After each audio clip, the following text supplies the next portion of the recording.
श्री राम आदर्श विद्यापीठ उच्च माध्यमिक विद्यालय लक्ष्मणगढ़ में आपका स्वागत है।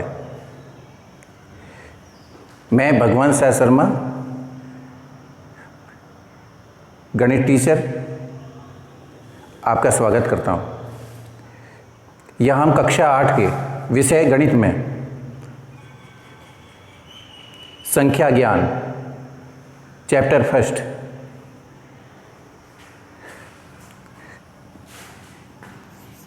संख्या ज्ञान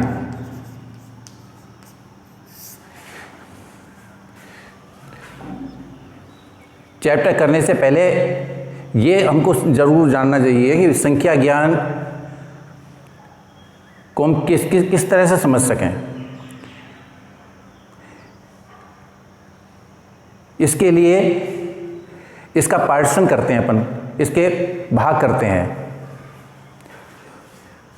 किस किस के आधार के ऊपर इस चैप्टर को हम समझ सकते हैं। पहला पॉइंट प्राकृत संख्या और पूर्ण संख्या। प्राकृत संख्या और पूर्ण संख्या, नेचुरल नंबर और होल नंबर।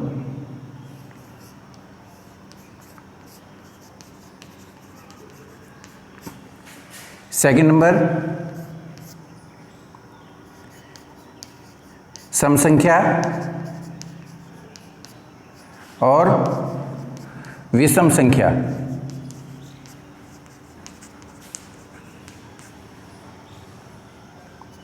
इवन नंबर और ओड नंबर। थर्ड में तीसरा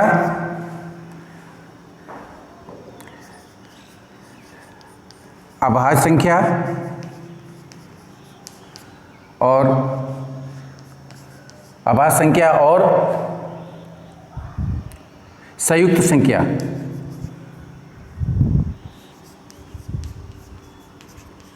अभाज्य संख्या को रूट संख्या भी कहते हैं। नंबर 4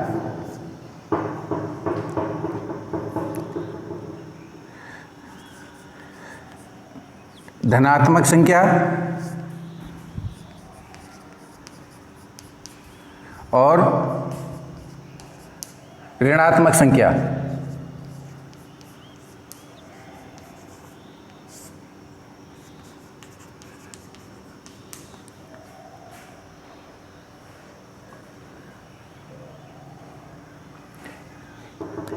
अब इनको अपन एक एक को खोल लेते हैं। पहला है प्राकृत संख्या और पूर्ण संख्या। पॉइंट नंबर फर्स्ट,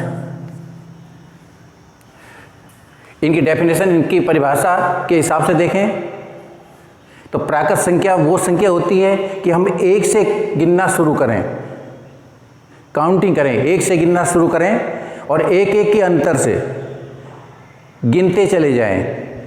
इस प्रकार बनने वाला संख्याओं का समुच्चय प्राकृत संख्या कहलाता है।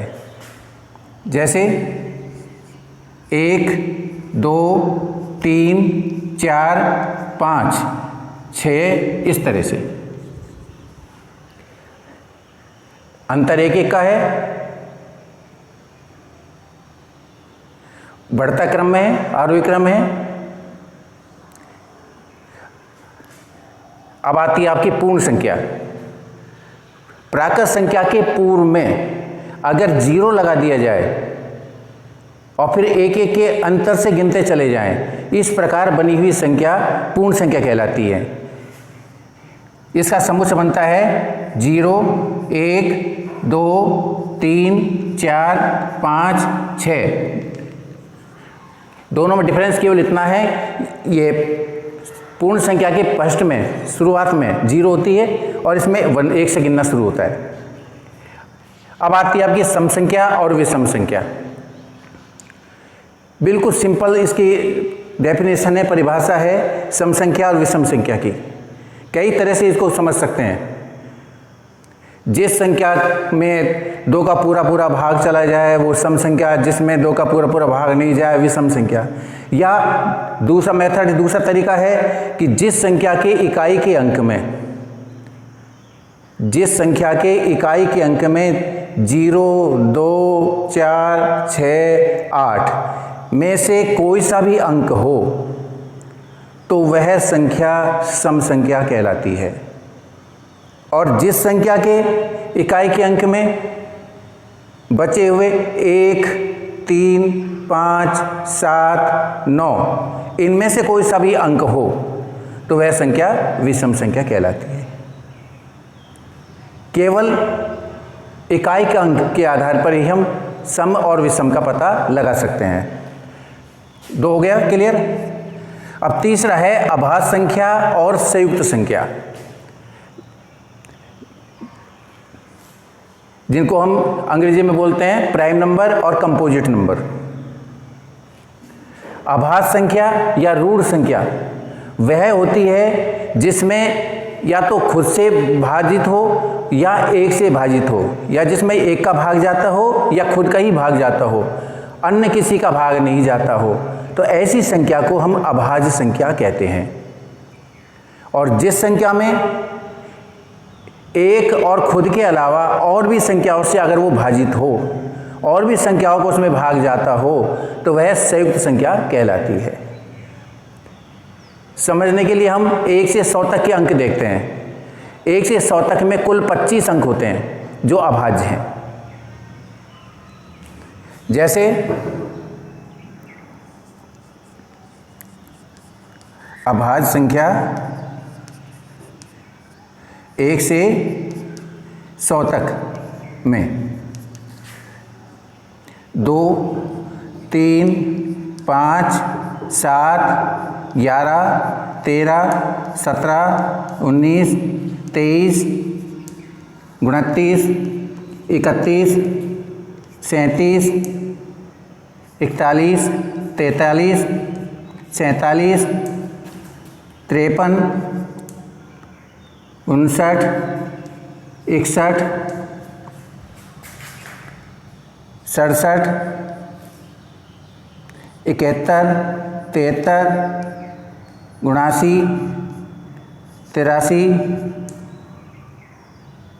89 और 97। ये टोटल अंक हुए 25। ये 25 अंक ऐसे हैं जिनको अभाज्य अंक कहते हैं। बाकी बचे हुए 74 अंक, 75 अंक, ये क्या है, संयुक्त अंक हैं। और जो एक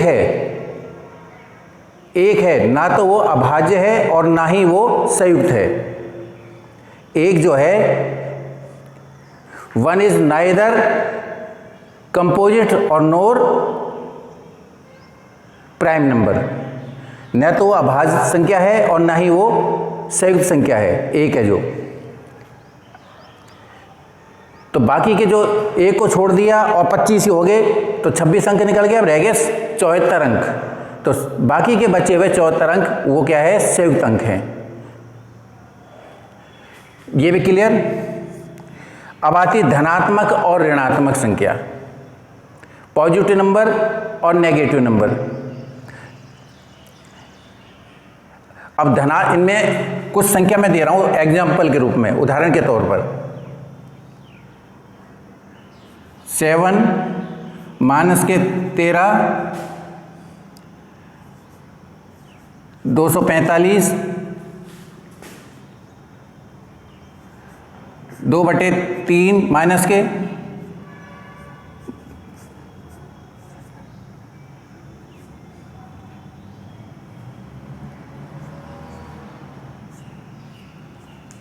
अब इनमें से धनात्मक और ऋणात्मक संख्या छांटनी है अपन को, पॉजिटिव नंबर और नेगेटिव नंबर छांटने हैं।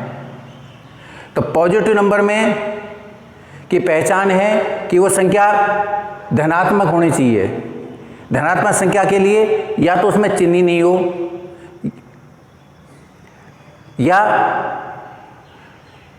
अगर चिन्ह हो ऊपर, अगर भिन्न की संख्या है तो अंश और हर दोनों अगर माइनस में है तो वो भी धनात्मक संख्या बन जाती है।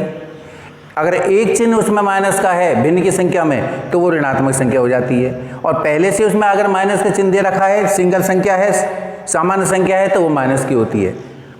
तो धनात्मक और ये होगी ऋणात्मक इधर।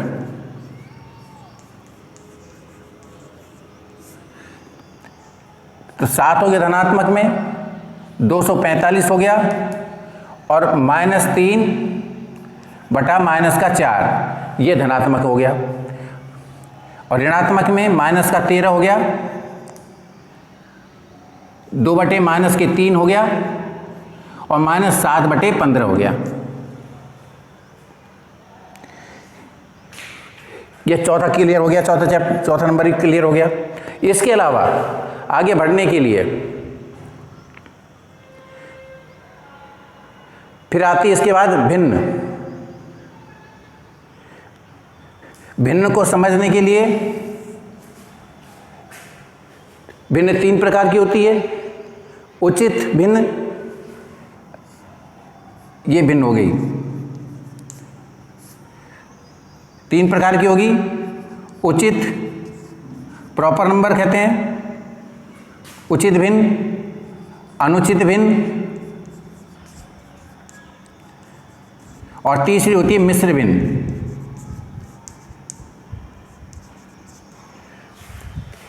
इनको समझने के लिए उचित भिन्न क्या होती है, प्रॉपर नंबर क्या होता है फ्रैक्शन में, तो उचित भिन्न वो होती है जिसका अंश छोटा और हर बड़ा हो। ऐसी भिन्न जिसका अंश छोटा हो और हर बड़ा हो, उसे बोलते हैं अपन उचित भिन्न। जैसे 2/3, 7/13, 11/17, 37/68 आदि, इनको बोलते हैं अपन उचित भिन्न। अब आता है अनुचित भिन्न, बिल्कुल इसके विपरीत। जिस भिन्न का अंश बड़ा और हर छोटा हो, यानी ऊपर का नंबर बड़ा हो और नीचे का नंबर छोटा हो, उसे बोलते हैं अनुचित भिन्न। बिल्कुल इसका उल्टा कर देते हैं। जैसे 3/2, 3 बड़ा है और 2 छोटा है, यानी अंश बड़ा है हर छोटा है, इसलिए हो गया अनुचित। 13/7, 17/11, ये अनुचित हो गया, अनुचित, और ये उचित हो गया। 68/37, ये 2 चीज़ें तो खूब क्लियर हो गई। अब तीसरी आती है मिश्र भिन्न। मिश्र भिन्न की पहचान होती है कि इसमें एक तो पूर्ण संख्या होती है और बाकी उचित या अनुचित में से कोई सी भी हो सकती है। जैसे ये पूर्ण संख्या 2 है, इसमें 2 क्या है, पूर्ण संख्या है, और ये 3/4 क्या है, उचित है। तो मिलाकर ये तीनों ये आपकी होती है मिश्र भिन्न।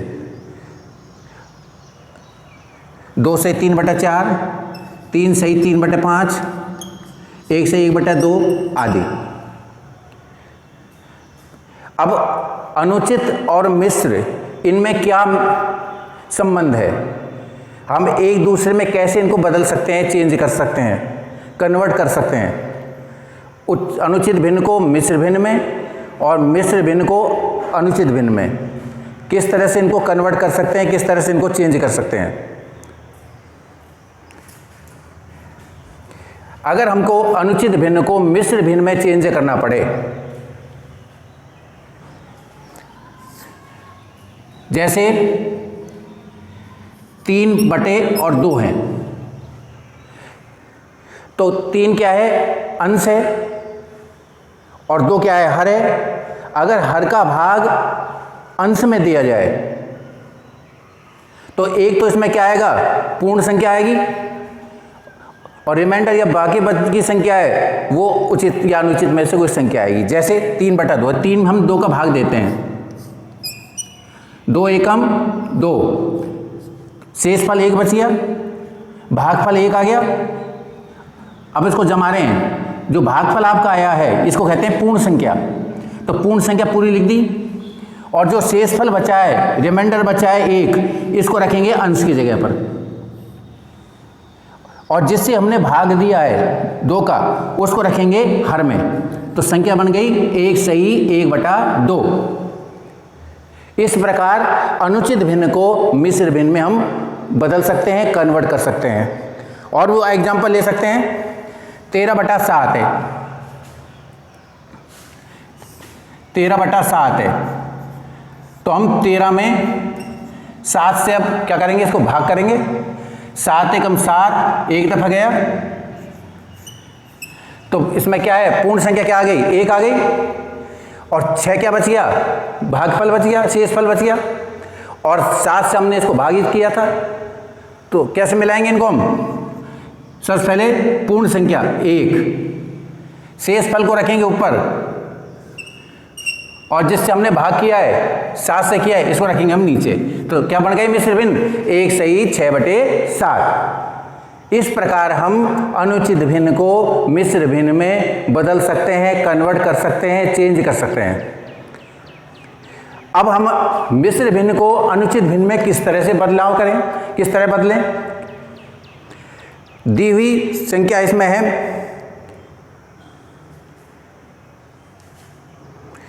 ये मिश्र भिन्न की संख्या अपन को दे रखी है,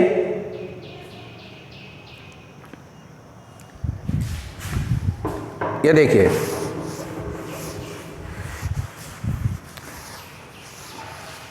जैसे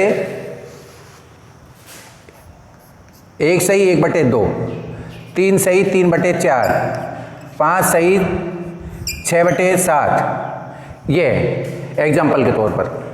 तो सबसे पहले पहली संख्या, इसमें एक क्या है, पूर्ण संख्या है, दूसरे में पूर्ण संख्या क्या है, 3 है, तीसरे में पूर्ण संख्या क्या है, 5 है, और चौथा भी एग्जाम्पल ले सकते हैं अपन,